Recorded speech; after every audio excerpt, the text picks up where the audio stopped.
Olá, muito boa noite. Boa noite a você, ouvinte da Rádio Estúdio AFM. Eu sou Carla Domene e hoje começa o programa Quinta de Luz, que vai ao ar toda quinta-feira das 20 às 22 horas. Um programa para você que é aberto à espiritualidade, a informações, você que já tem simpatia pela doutrina espírita, você que quer conhecer um pouco mais. Então, siga-nos e fique conosco, porque aqui você terá tudo o que você precisa para entender um pouco mais sobre o Espiritismo, sobre a doutrina espírita. A doutrina espírita baseada nos ensinamentos de Allan Kardec. E hoje à mesa comigo nós temos o Arlindo dos Santos, diretor da Rádio Estúdio AFM, boa noite. Nós temos também o Márcio Magalhães, que é produtor aqui da Rádio Estúdio AFM, boa noite. Temos a Ivelise Nascimento, que ela é da USE, União das Sociedades Espíritas Intermunicipais aqui do Alto Tietê, divulgadora, muito boa noite. Temos o senhor José de Jesus, que é o presidente da USE, muito boa noite. Também conosco o senhor Alberto Pontes, da Associação Beneficente Vinha de Luz de Suzano, boa noite. Boa noite. Senhor Calixto Ábido Júnior, que é representante da Casa Espírita São João, São Paulo. Essa é muito boa noite. Essa é a mesa composta desta noite, estreia do programa. E até às 22 horas você terá muitas novidades. Você pode também participar através do nosso WhatsApp 989659829, ok? Pode começar a mandar o seu WhatsApp com a sua dúvida, a sua pergunta ou com a sua observação. E eu passo agora a palavra ao senhor José de Jesus, que está aqui comigo, para que ele possa conduzir os ensinamentos, para que ele possa conduzir o programa, desejando que a espiritualidade presente nos ilumine e que saia tudo conforme a vontade de Deus. Boa noite, senhor José. Boa noite a todos os ouvintes da rádio e boa noite a todos os componentes da mesa, a Carla e todos aqui que estão presentes. Nós, representantes da USE, o objetivo do programa é falar um pouco da doutrina espírita e unir as casas espíritas. O que somos? Quem somos? A União USE do Alto Tietê, USE Intermunicipal do Alto Tietê. Qual é o nosso propósito? Nosso propósito é unir as casas com o propósito de ensinar, esclarecer, nos unir para nos fortalecer dentro do Evangelho e dos ensinamentos doutrinários. E qual o objetivo maior ainda? Que é unir as pessoas, não só as casas, mas os espíritas, levando um esclarecimento, falando, esclarecendo a respeito do livro dos Espíritos, que é a base da doutrina espírita, e os ensinamentos que os Espíritos trouxeram para nós. E a USE, por sua vez, na parte de união, nós seremos quem? Quem somos? Somos o que nós fizermos dessa união de pessoas, de centros espíritas, para, sem interferir, mas simplesmente auxiliar no esclarecimento, na divulgação dos trabalhos das casas espíritas, para que as pessoas possam conhecer as casas e possam melhor entender essa doutrina que nós abraçamos como uma verdade, né? Então não é impor a USE, muitas vezes as pessoas ainda não conhecem a USE, acham que a USE vai interferir nas casas, mas o nosso propósito não é este. O nosso propósito é trocar experiências, porque nós somente vamos crescer espiritualmente quando nós aprendermos a compreender e a viver em sociedade. É uma lei. Quem conhece o livro dos Espíritos sabe que é uma lei da sociedade, né? Que é nós vivermos e trocarmos experiências. O homem, ele só cresce quando ele aprende a viver em sociedade. Quando ele se individualiza, o que ele vai se tornando? Cada vez mais brutalizado, né? Então ele vai regredindo no seu aspecto psíquico, né? Tanto que o conhecimento você fala que não regride, não, o espírito não regride, mas para que nós possamos avançar na nossa evolução, nós precisamos trocar experiências, o que muitas vezes para um pode ser difícil o entendimento, para outro ter mais facilidade. E nessa facilidade nós podemos trocar essas experiências e assim avançarmos num conhecimento, num outro ponto de vista que nós ainda não tínhamos.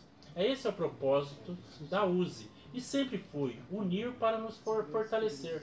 Muitas vezes para fazer um evento que muitas vezes uma casa sozinha não consegue fazer. Mas quando ela se une, né, aí tem mais trabalhadores, mais condições, mais pessoas especializadas com um entendimento mais avançado. A gente pode trocar essas experiências e assim nos fortalecendo na divulgação da doutrina.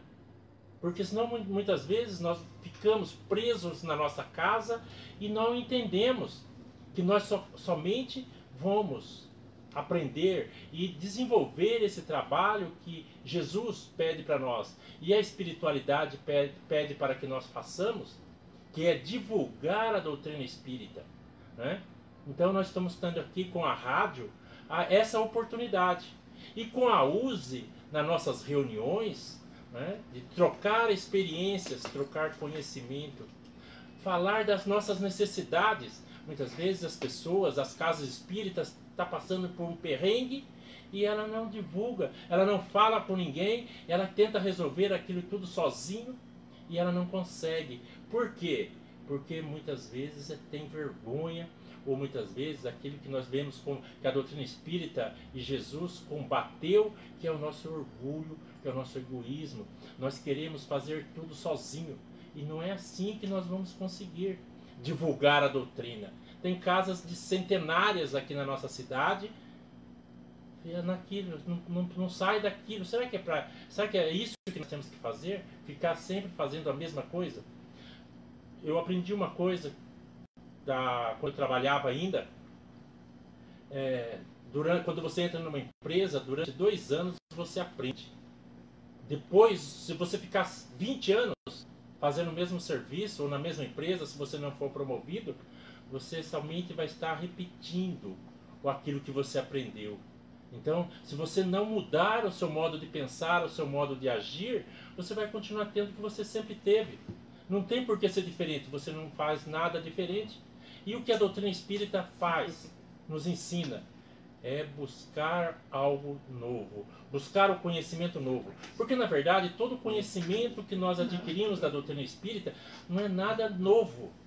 Não é nada novo. Somente estamos relembrando aquilo que nós já aprendemos. Nós somos espíritos milenares.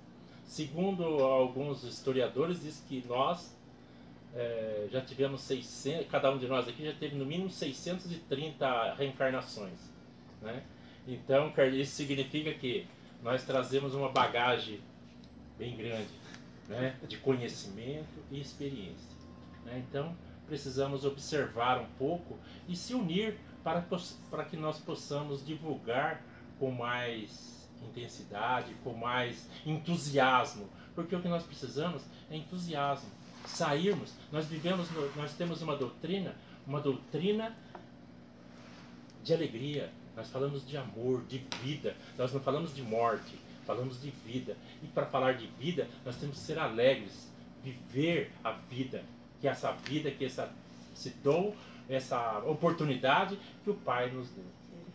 Então, fica para a nossa reflexão e vamos tentando melhorar no decorrer dos programas que vai acontecendo e assim podermos divulgar essa doutrina que nós abraçamos.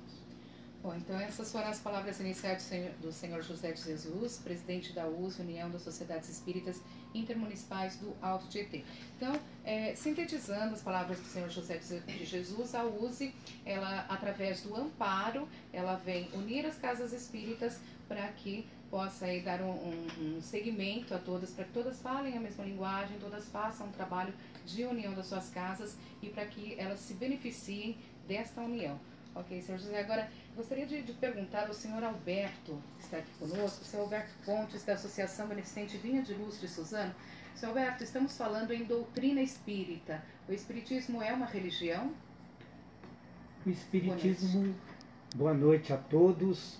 É uma grande satisfação nós estarmos aqui presentes com o pessoal da USE, como disse o José, promovendo essa grande união entre os centros espíritas, entre os espíritas e também promovendo a própria doutrina espírita.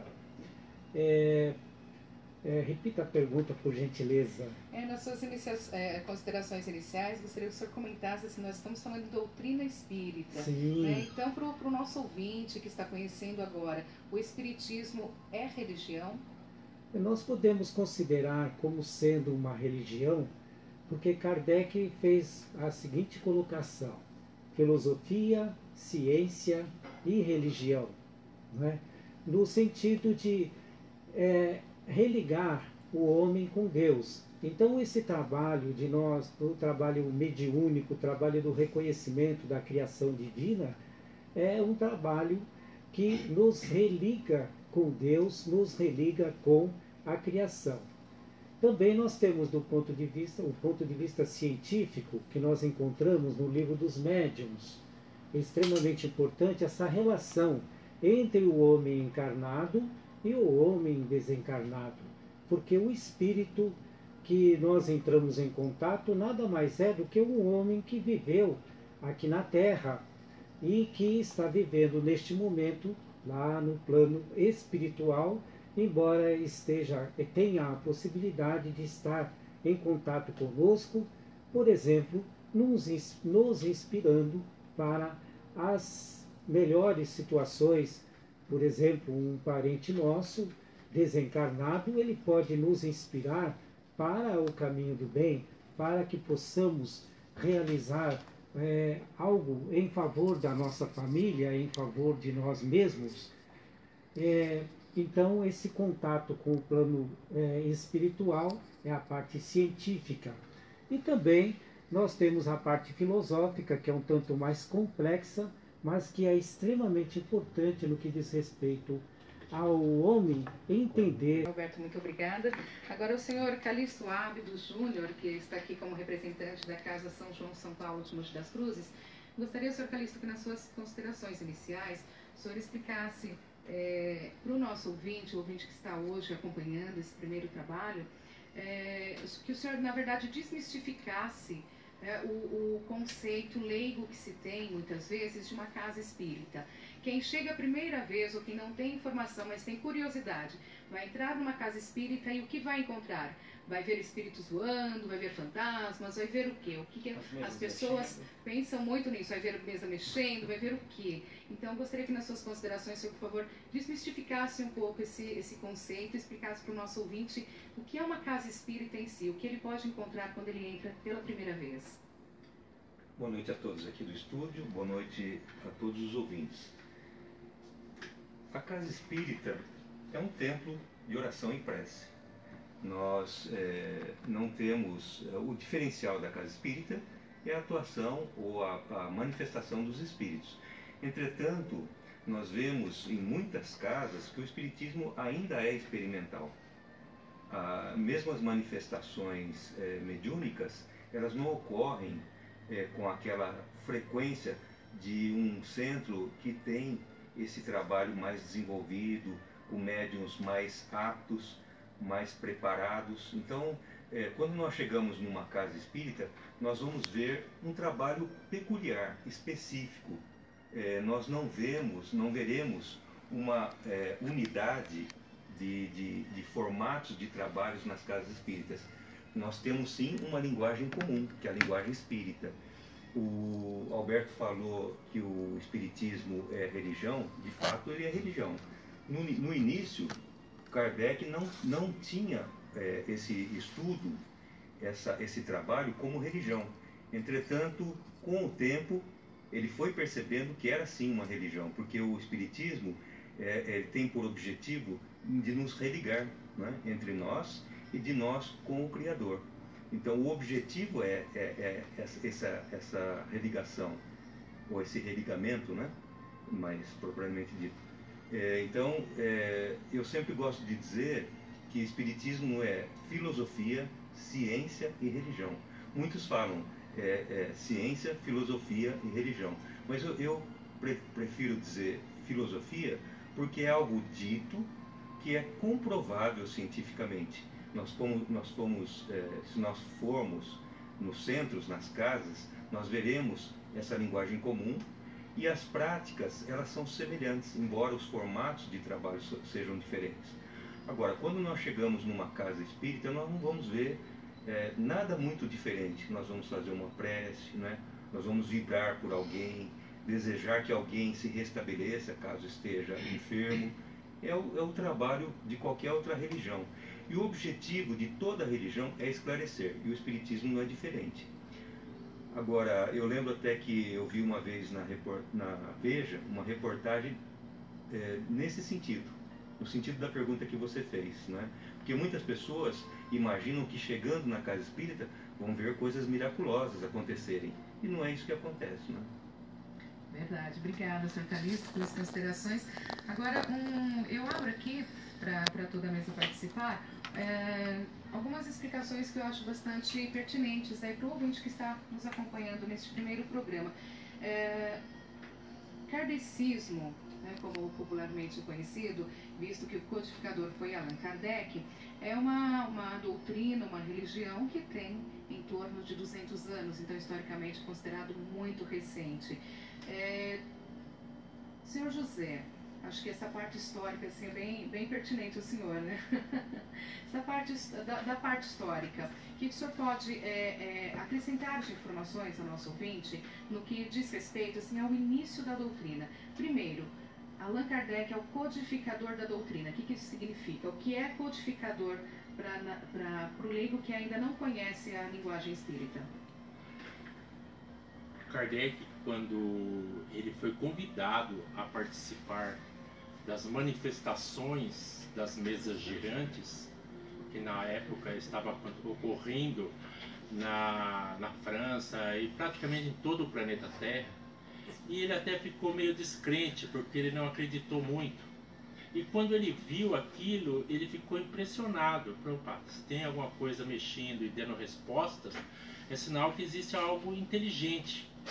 E aí ele começou a questionar.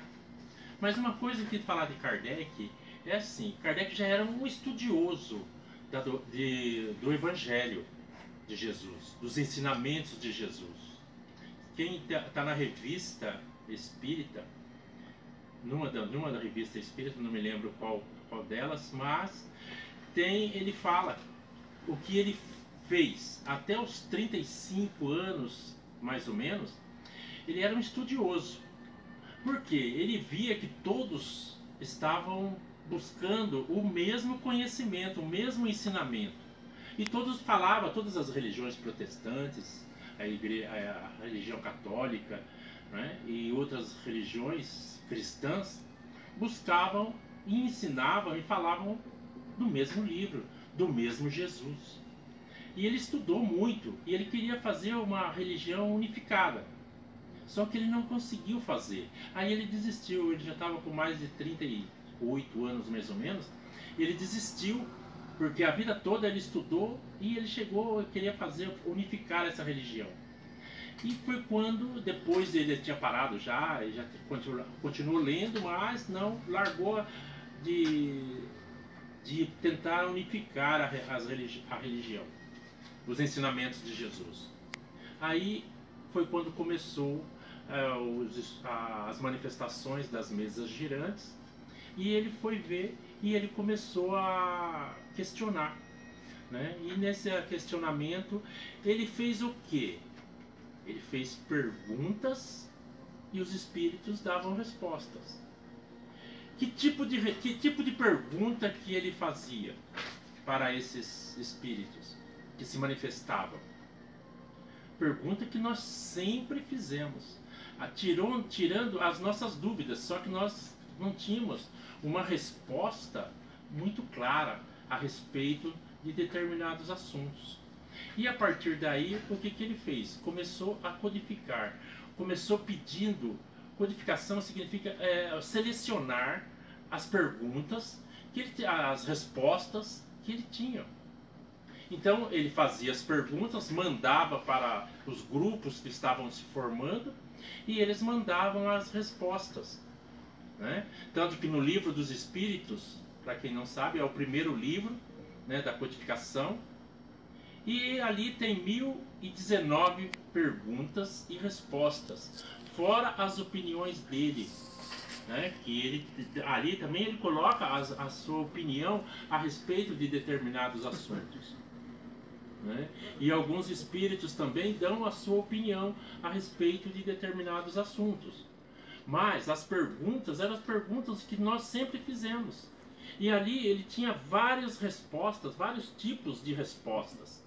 E cada resposta tinha que ter uma coerência, né?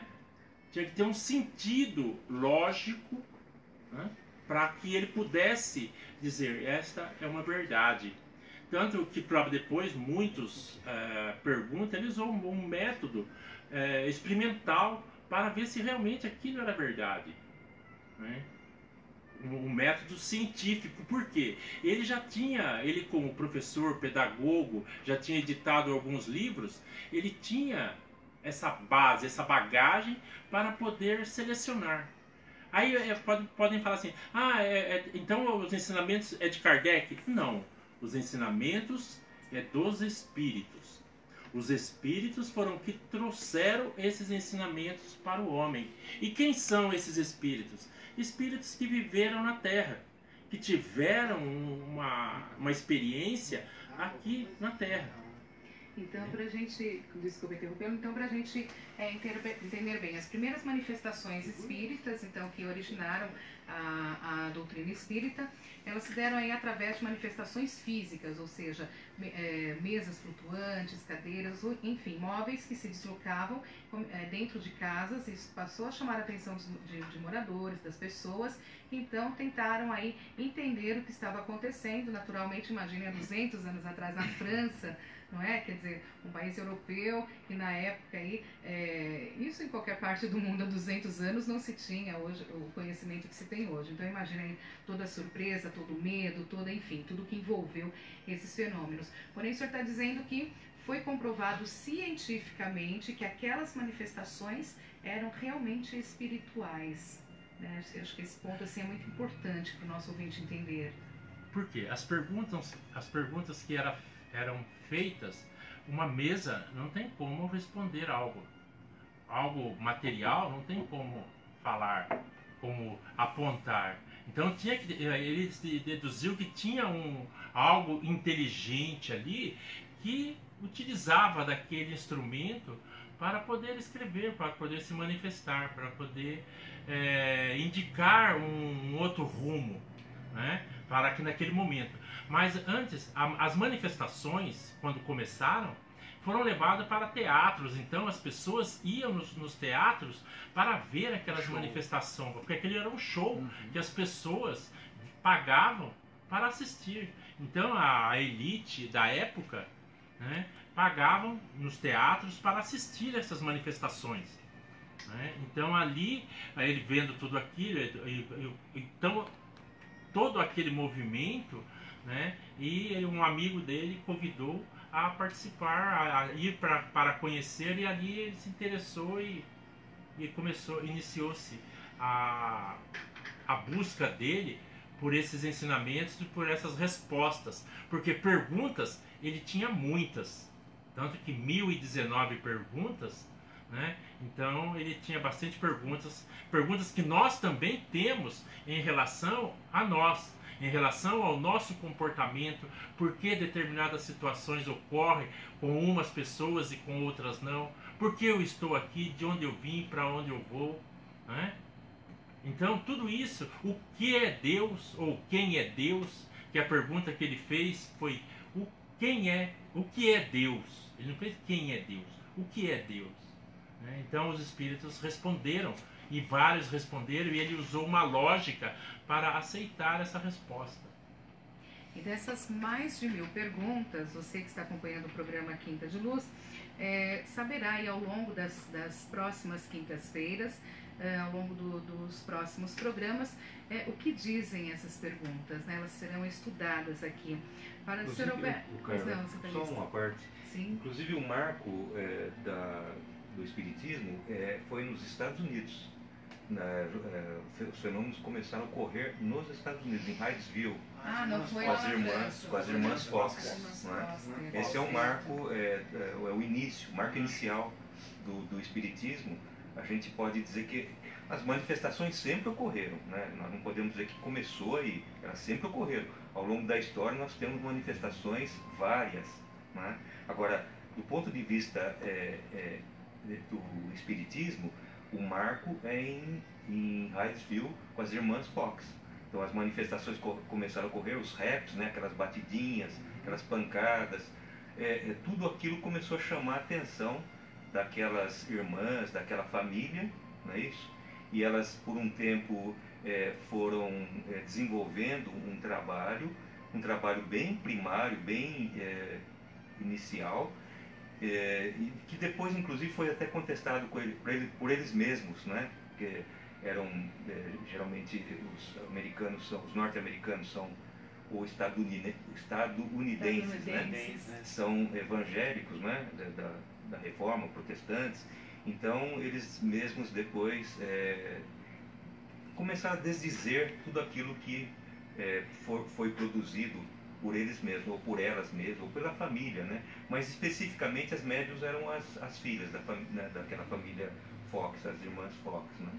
Ah, bem observado, Citarista, obrigada. E nós vamos falar também sobre a questão da mediunidade, enfim, tem muitos pontos, muitos assuntos aqui para a gente debater, pois não. E uma outra coisa, quando o Kardec se interessou em começar, ele foi convidado por um grupo de notáveis, de cientistas que estavam interessados no desenvolvimento dessas manifestações, da ideia, né? Desenvolver a ideia dessas manifestações.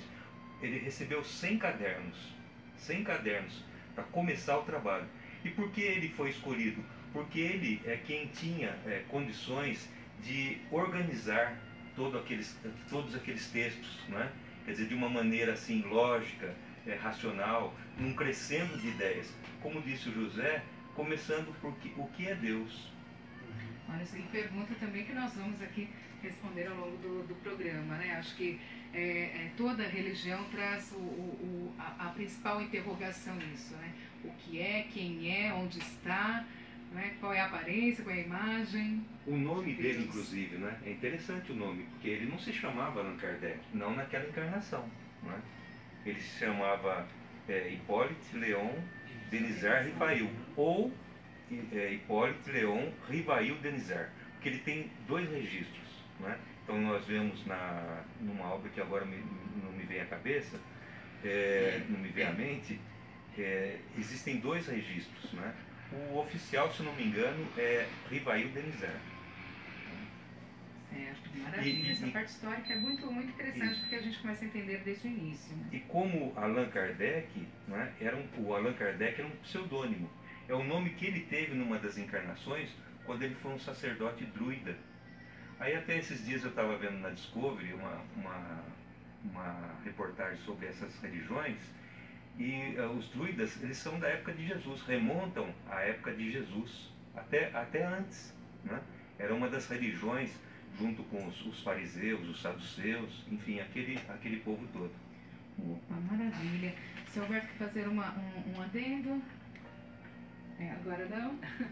Bom, olha, nós temos que saber o seguinte, se nós já temos no ponto preparado alguma canção, alguma música para que nós possamos aqui ilustrar o momento, ou para que nós possamos aí fazer um intervalo, tomar uma água. Acho que essa música de fundo é bem pertinente, né? Bem tranquila, porque a doutrina espírita ela traz essa tranquilidade, né? Ela harmoniza. Então, essa música de fundo que você ouve é Theme from the Young, com Kennedy, primeiro sucesso que deu notoriedade ao músico. Então nós vamos ouvi-la enquanto nós tomamos uma água, voltamos daqui a pouquinho, aguarde. Seu WhatsApp está aqui